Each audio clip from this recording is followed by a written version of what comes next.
Hey again, Peter here. This is the Morning Muse. I had thought after posting that other video today was that I should explain kind of a little bit about my perspective on this reality that I believe we're in. And it's very complex, and it's not a topic that I'm sure can happen on one video that I think people want to listen to, at least not in this setting. But anyways, I'm going to give a little kind of synopsis on that. And I welcome feedback and discussion on it. But, you know, you learn to believe things through experience. And I don't like the word proofs, but over time, these experiences do more or less prove, I think, to that individual, and it definitely has proven to me through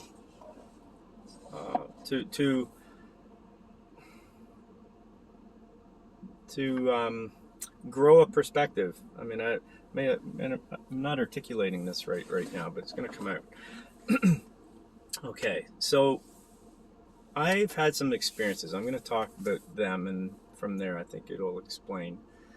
Now, when I was younger, as I said in a previous video, when I was about 5 years old, I might have been a little younger, but I think it was around 5. I was at a cousin's home.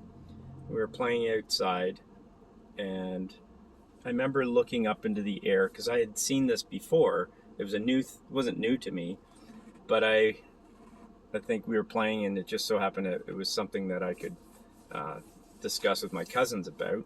And I said I could see air. And they're saying, "Oh, no, you can't." And I said, "Oh, I can. I can see air. I remember this distinctively." And if you look at the sky in a certain light, especially, this is an easy way to do it, you can see, I think I'm not sure what it is other than, I'll call it energy for lack of a better word, but it's like a ions kind of thing moving around. Now, I've learned many things since that time to give me more, let's just again call it proof that this is what it is to me. Well, I'd say proof is not the right word, but because it's too strong a word. But in my own perspective, what I saw then was energy moving around in the air. And as I said as a kid, the lack of a better word was that I can see air, because air is just, so you can't see it from a normal way of looking at things. So at a young age, I was questioning my reality. Okay, I was questioning things already. I was seeing things and going, okay, that's what I see. Not everybody sees that. Okay. Another experience happened. I think I was a little younger, maybe 4. Now, again, if you've heard from other videos of mine, I'm not a religious guy. I was never brought up that way. And I woke up one night and looked out the window of my bedroom, and I saw 3 faces in the sky. Now, you could easily chalk this up to being a dream, and that's fine. And at the beginnings, for sure, I was questioning it. But I saw 3 faces in the sky. It was 2 men and 1 lady. And they were smiling at me, just smiling, like lovingly smiling at me. But it scared me. Obviously, you've seen faces in the sky. So I left my room and I went into my parents' room, and I remember telling my mom specifically. I don't think my dad just got up. He didn't want to, I guess. But my mom got up and said, "No, well, what's up? What's up?" And she said, I told her, and I looked out her bedroom window, and they were still there, looking up, looking down. So I had to look out the window to see them, right? And she says, "There's nothing there, son. There's nothing there. It's just a dream kind of thing, right? Come on, let's go back to bed." So I went back and I went out, looked in my room, and they're still there. And anyways, it took me a while to get back to sleep, but eventually I did, and that was my experience. And that's one thing. And then all of my younger years, if I had fallen asleep in front of the TV, and then was woken up, I would be in another, I'd be in my dream. Okay, I would actually have this experience where there'd be various different things I would see, but my mom said a lot of the times it was like I was reliving the dream, but it was like I was dying in a way. So as an example, one of the dreams that really is quite vivid to me is being run over by a horse, like horses. The horses are running over me kind of thing, right? Weird. So anyways, I've had these types of like experiences where you go, okay, they're maybe just dreams, your mind's playing tricks on you. That's cool, it could be. But it's made me think that, what is this reality? Like, do we have an afterlife, a reincarnation maybe? These types of things. And as I also said in previous videos, I had this kind of thought in my head that, I feel like I'm bringing heaven to earth. And I don't know what that meant as a young age, but that's what I would say. My uncles and aunts would all tell me that they thought I was gonna become a preacher or a pastor or something like that. And again, I'm not of a religious, but I seemed to talk this way as a young kid. And they used to, just think that there's something deep. They would just sit and listen to me, supposedly, me just talk. And I didn't even, anyways, just weird things like this, right? So I decided I've had these experiences that say, okay, there's something more to this reality I'm seeing. I know this is going deep, and I know it's already 6 minutes. Hopefully you're listening and with interest.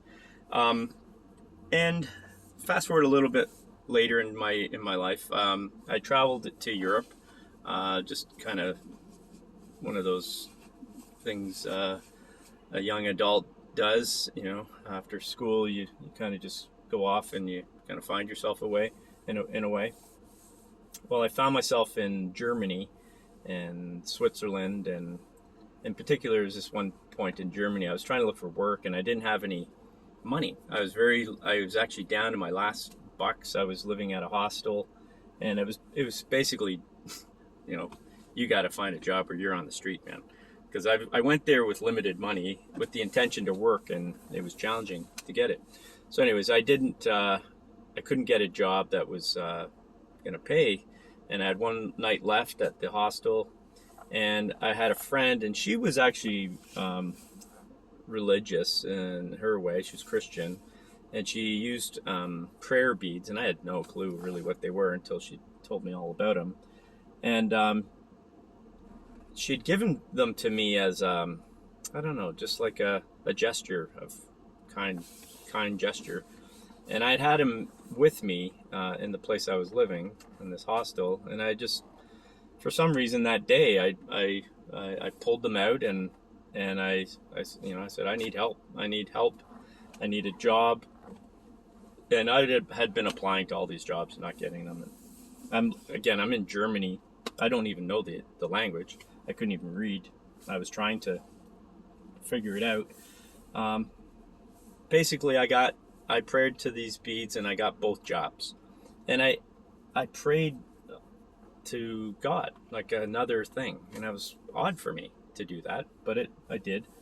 And that experience rocked me. Like, I got both jobs.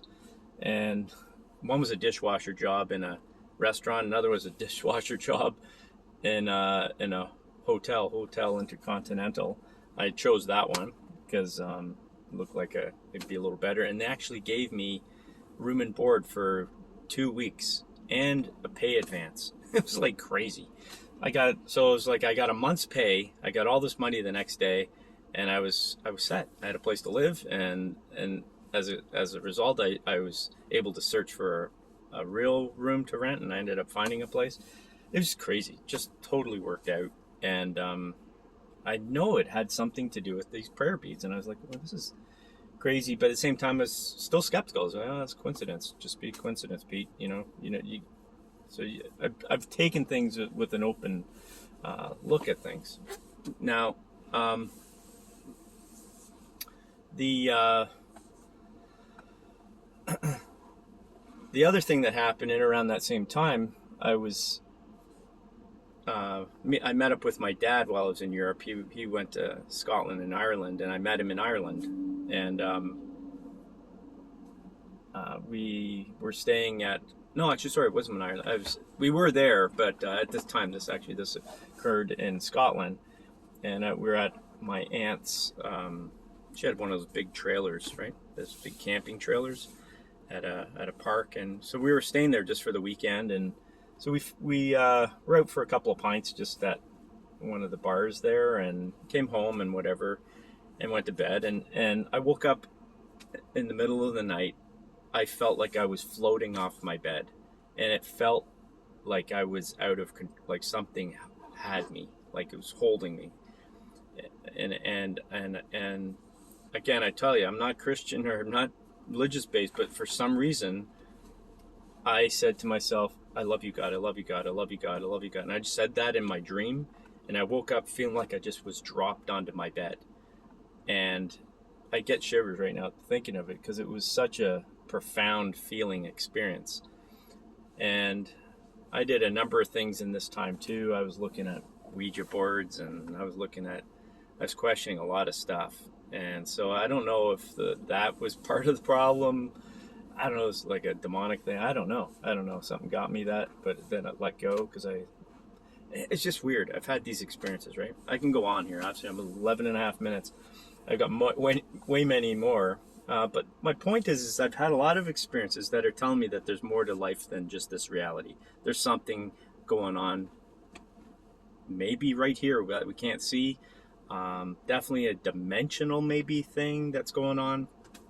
And I've learned to feel that it is, I have to say one more experience, because it's really the highlight of it. I think that does explain it. Now, I learned to do automatic writing. This is just writing on a page with your non-dominant hand.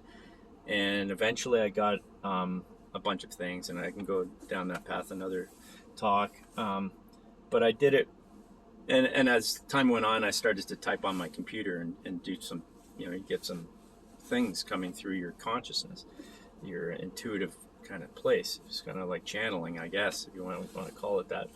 But I asked the question, why is this planet so screwed up, so fucked up? And now, those of you watching this may not feel it is, but I believe it is. I think there's a lot of things in my experience that have told me that it's messed up here. Nothing makes sense. Everything seems to be backwards. Truths always seem to be the opposite of what we're told. These types of things. Anyways, I was given a word, Archon, Archon. Now, once I should put the warning up here. That word in itself, and mentioning it, will bring it to you. And I'm sorry, I will put a before I post this, I will definitely post a warning. It's not to be feared, but it's to be known, and to know that it can't take over you unless you give it approval, or you don't give it approval. So if you don't give it approval, it will do what it can, because you're not standing up for your sovereign right. It'll do things to you without you. So you have to more or less consciously say, fuck off, don't touch me, don't do anything to my life. Or you need to look at it as a small little piece of crap that basically has no power. It just, in this reality, physically, it tricks people to believing that it has more power.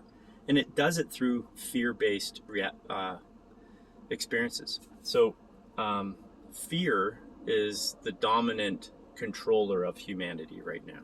Look at this sea germ that's going on right now. This is nothing but fear porn. And it's been propagandized. I don't know if that's the right word, but I like that. I like saying it. Propagandized. The propaganda of this planet through media has definitely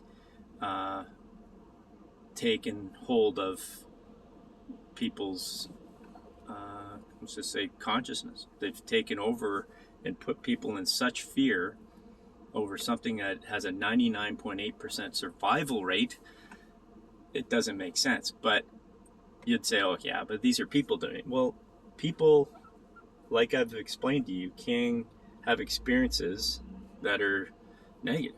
If you summon that into your world, well, yeah, you can bring a lot of crap in. And some people do that for good, for their own benefit. So it's like selling your soul to that, right? So why is that there, and why do I even believe it? Well, when I got that word, when I did this automatic typing, it gave me an insight that I wanted to go find truth in it. So I started, as you would nowadays, you just Google it, you try to find out what that means. Well, sure enough, there are multiple sites on the internet on this energy, and it's seen all over the world, and it's called different names. The jinn, and I think in Indian or Sanskrit kind of religious ways. There's other names like, gosh, I wish I had the list here. I don't have the list. I can't remember all the other names, but it is everywhere. And when I found out, there's people's sites on it talk about it and how it can take over you, and it can, and it works against you in your dreams as well. What's really worth noting is that it has no creative ability. So it can't think of new things. It uses mankind in its wisdom, because we do have wisdom, intuitive wisdom from something greater, and I call it the Creator or God. And I'm not religious, I just have learned that that's what it is.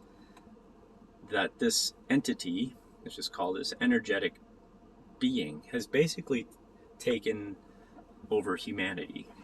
And it has for eons. I would say thousands, tens of thousands, if not longer, 100,000s of years. It's been here. It's basically been the driving force of humanity, and it lives off of fear. It loves fear, and it doesn't know any different. It has no heart. It has no space of it just doesn't know love. So I've learned not only to squash it, but way to control it. One is love it. Sounds bizarre, but you love the thing that you hate, right? And it has no power over you anymore. The other one is just to look at it as a piece of nothingness, and it's just an energy that believes, that's not forcing, but tricking people to believing that it has power. And also, people don't know about it, so that's the other